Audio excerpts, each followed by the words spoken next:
안녕하세요. 연년생 5살, 6살 아이를 키우고 있는 30대 주부입니다.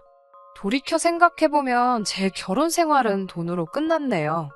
저는 남편이 생활력 있고 경제관념이 있는 사람이라고 생각해서 결혼을 결심했던 건데, 그게 빚으로 돌아와 제 가슴에 큰 상처를 낼 거라곤 상상하지 못했습니다. 저는 서울에서 대학교를 졸업한 뒤 교수님의 권유로 영국에서 2년 정도 유학을 했어요. 유학을 마치고 한국에 돌아와서 공부를 좀 더 할까 고민하다 우연한 기회로 광고회사에 들어가게 되었습니다. 그렇게 직장 생활을 하다가 남편을 소개받았어요. 남편은 당시 중견기업을 다니는 평범한 회사원이었습니다. 2년 정도 연애를 하다 자연스럽게 결혼 이야기가 나왔어요. 결혼 이야기가 나오면서 연애할 때는 굳이 말하지 않았던 서로의 집안 사정을 좀 더 자세히 알게 되었습니다. 제 경우 제가 비록 해외에서 유학을 한 경험까지 있어도 친정이 경제적으로 요복한 편은 아닙니다. 저희 아버지는 중소기업을 다니시다 얼마 전 은퇴를 하셨고 지금은 건물 관리인으로 일하고 계시고 어머니는 평생을 전업주부로 사셨어요. 두 분 재산이라고 해봤자 지금 살고 계신 아파트와 적금 얼마가 전부인 걸로 알아요. 제가 결혼할 때는 그래도 친정아버지가 회사 생활을 하고 계셨기 때문에 지금보다는 상황이 조금 더 좋았네요. 남편 쪽도 저희랑 별반 다르지는 않았어요. 시아버지는 당시 이미 은퇴를 하신 상황이었고 시어머니가 마트에서 일을 하고 계셨습니다. 그리고 결혼한 신우는 따로 살고 있었고요. 남편이 한 달에 50만 원씩 보내주고 있었더라고요. 결혼은 현실이었기에 이런 서로의 상황을 고려하지 않을 수 없었습니다. 다행히 어느 한쪽이 심하게 기우는 느낌도 아니었고 양가 어르신들의 요구사항도 많지 않아서 결혼식까지 아무 문제 없이 원만하게 진행되었습니다. 다만 남편은 자기가 전세보증금을 해올 테니 저더러 결혼식 비용 및 하객 식사 비용을 부담하는 게 어떠냐고 하더군요. 저는 둘 다 반반하자고 했는데 남편이 아니라고 자기가 전세보증금을 하겠다고 계속 우기더라고요. 나중에 친한 친구에게 이야기를 하니까 친구는 농담하듯이 전세보증금은 어디 사라지는 돈이 아니지만 결혼식 비용은 내면 끝이라서 그런 거 아니냐고 했는데 돈 타령만 하는 남편의 실체를 알게 된 지금 생각해보니까 진짜 친구 말이 맞는 것 같습니다. 자기 딴에는 그건 돌려받는 돈이니까 낫다고 생각한 거예요. 아무튼 제가 벌써 결혼한 지 벌써 몇 년인데 그동안 남들이 다 겪었을 법한 시시콜콜한 이야기는 하지 않겠습니다. 제가 결정적으로 남편과 이혼하게 된 사연만 말씀드릴게요. 저희는 결혼할 때 신혼은 한 1, 2년 정도 즐기고 아이를 갖자고 서로 이야기가 된 상황이었어요. 그런데 어쩌다 보니 결혼하고 얼마 지나지 않아서 바로 아이가 생겼습니다. 계획보다 빨리 찾아온 임신이었지만 당연히 행복했어요. 남편도 기뻐했고 양가 어른들도 다 축하해 주셨습니다. 그런데 제가 입덧이 너무 심했습니다. 친정어머니를 비롯해 주변 사람들 모두 저처럼 입덧이 심한 건 처음 본다고 하더라고요. 제가 다니던 회사에도 당연히 출산휴가며 육아휴직의 제도가 있었지만 그 제도를 이용한다는 게 그때는 지금보다 더 힘들었어요. 저는 도저히 직장 생활을 할 수가 없었습니다. 출근하면 화장실에서 보내는 시간이 더 많은 느낌이었고 비록 팀원들이 저에게 따로 불평불만을 표현하진 않았어도 제가 너무 눈치가 보여서 하루 종일 가시방석에 앉아있는 기분이었으니까요.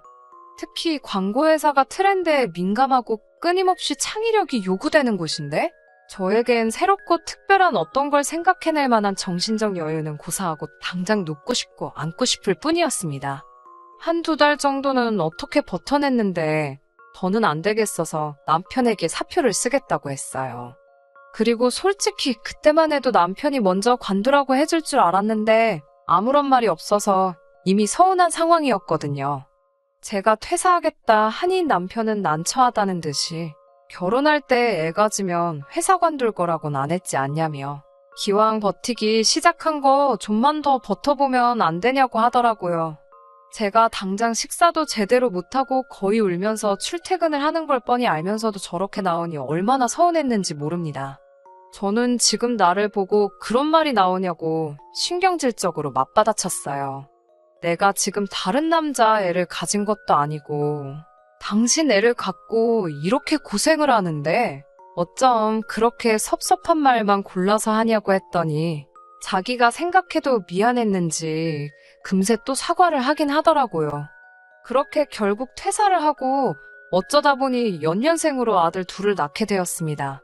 사실 첫째 낳고 얼마 되지 않아 바로 둘째를 갖게 되면서 친정어머니가 많이 도와주셨어요. 그런데 이때 정말 남편에게 많이 실망했습니다.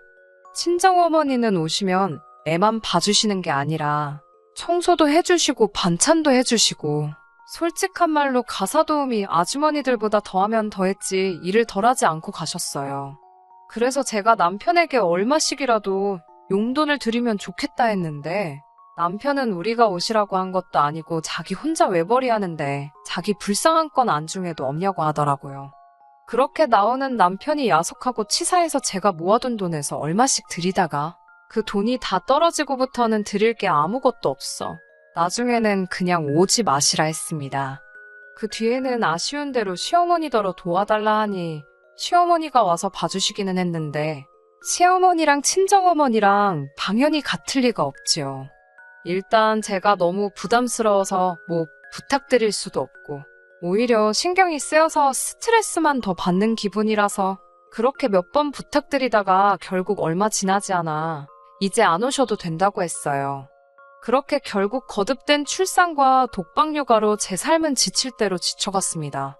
나도 한때는 잘 나가는 커리어 우먼이었는데 어쩌다 이렇게 된 건가 싶었어요. 애들 커가는 모습을 위안 삼아서 어찌저찌 버티긴 했지만 사실 무엇보다 남편의 배려 없는 말투에 상처를 많이 받았습니다. 아이들이 자라는 동안 남편은 손가락도 까딱 안 하면서 툭하면 집에서 이런 것도 안 하고 뭐 했냐, 저건 왜 안 했냐며 비하 발언을 해댔어요. 제가 한 번씩 왜 사람을 무시하냐고 받아치면 절대로 자기가 잘못했다고 인정을 안 하더라고요.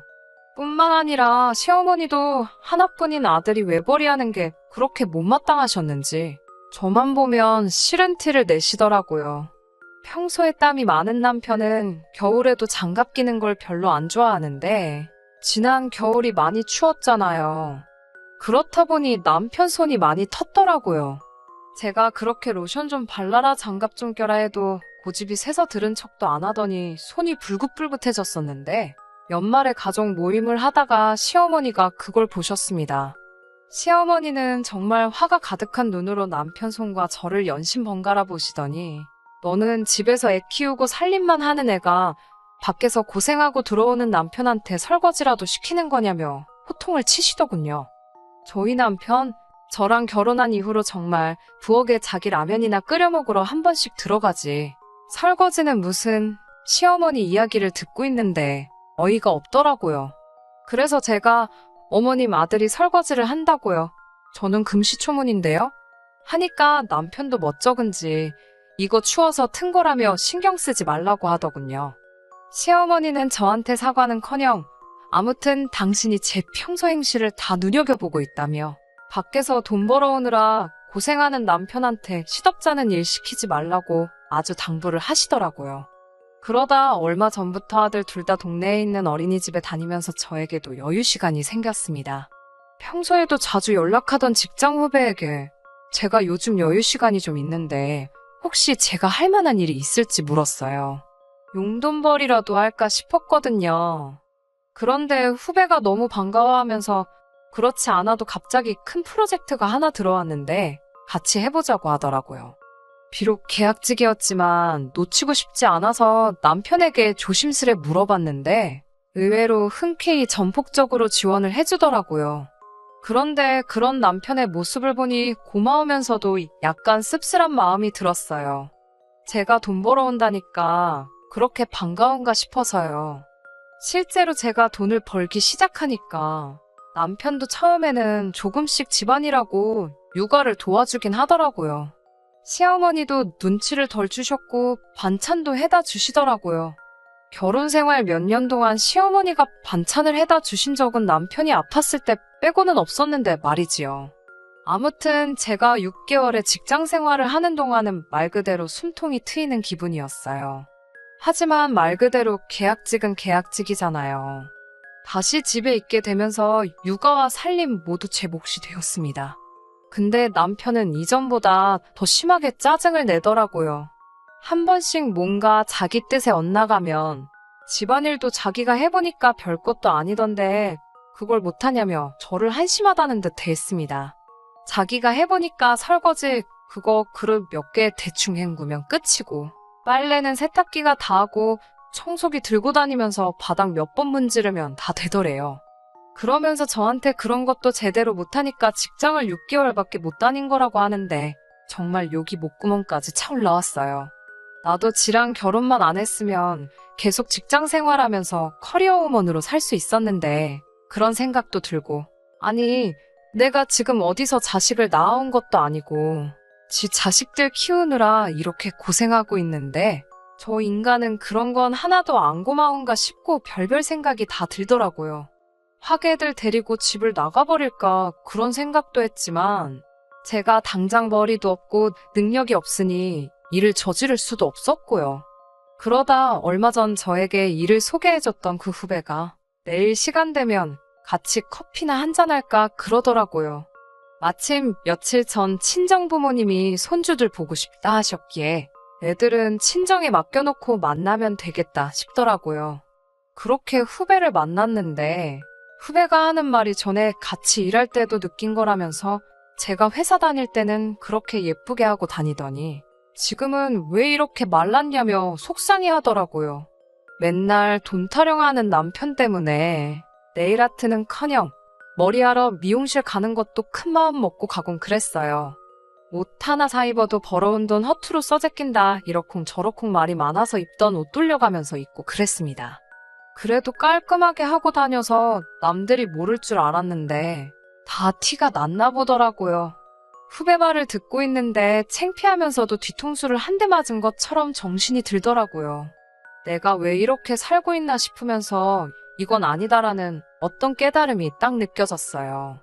저는 후배에게 정말 부탁인데 어디든 좋으니까 일할 데 없겠냐고 한 번만 더 도와달라고 했습니다.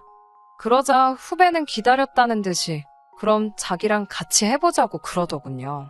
그게 무슨 말이냐고 하니까 자기가 이번에 나와서 회사를 차리는데 마음 맞고 능력 있는 몇몇 주변 사람들하고 함께 시작하려고 그런다면서 마침 제가 그렇게 생각이 났다고 하더라고요.